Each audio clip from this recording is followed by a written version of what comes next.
बंकिम बाबू बोले, अच्छा thank you thank you thank you thank you thank you. आपको तो दादा कह सकता हूं ना। अंग्रेज समझ चुके थे कि 1857 के बाद लंबे समय तक भारत में टिकना उनके लिए मुश्किल लग रहा था।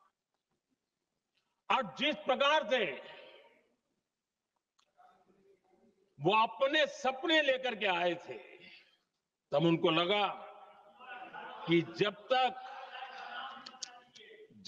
भारत को बांटेंगे नहीं, जब तक भारत को टुकड़ों में नहीं बांटेंगे, भारत में ही लोगों को एक दूसरे से लड़ाएंगे नहीं, तब तक यहां राज करना मुश्किल है।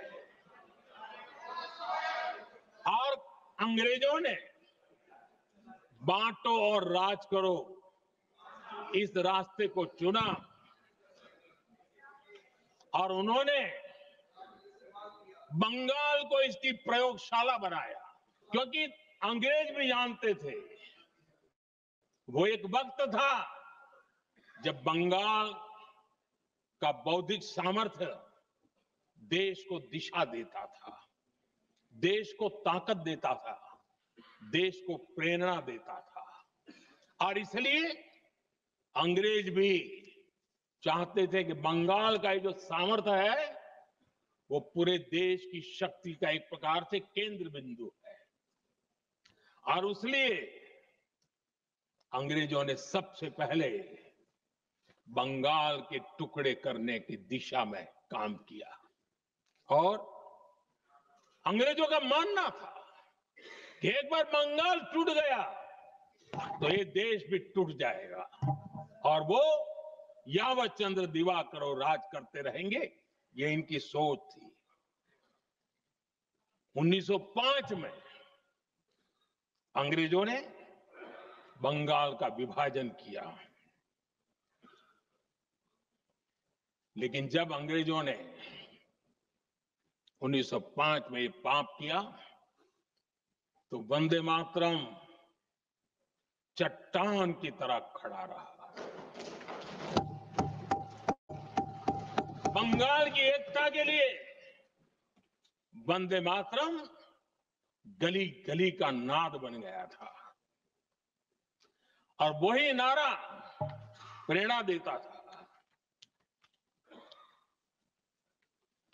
अंग्रेजों ने बंगाल विभाजन के साथ ही भारत को कमजोर करने के बीच और अधिक बोने की दिशा पकड़ ली थी। लेकिन वंदे मातरम एक स्वर एक सूत्र के रूप में अंग्रेजों के लिए चुनौती बनता गया और देश के लिए चट्टान बनता गया। आदरणीय अध्यक्ष जी, बंगाल का विभाजन तो हुआ, लेकिन एक बहुत बड़ा स्वदेशी आंदोलन खड़ा हुआ और तब वंदे मातरम हर तरफ गूंज रहा था। अंग्रेज समझ गए थे कि बंगाल की धरती से निकला बंकिम दा का ये भाव सूत्र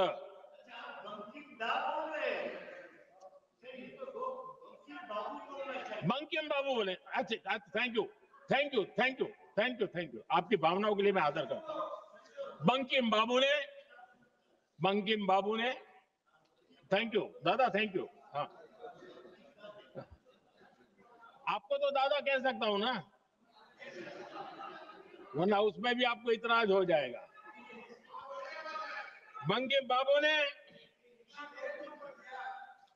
ये जो भाव विश्व तैयार किया था, उनके भाव गीत के द्वारा उन्होंने अंग्रेजों को हिला दिया। और अंग्रेजों ने देखिए कितनी कमजोरी होगी और इस गीत की ताकत कितनी होगी। अंग्रेजों ने उसको कानूनी रूप से प्रतिबंध लगाने के लिए मजबूर होना पड़ा था। गाने पर सजा, छापने पर सजा, इतना ही नहीं, वंदे मातरम शब्द बोलने पर भी सजा, इतने कठोर कानून लागू कर दिए गए थे।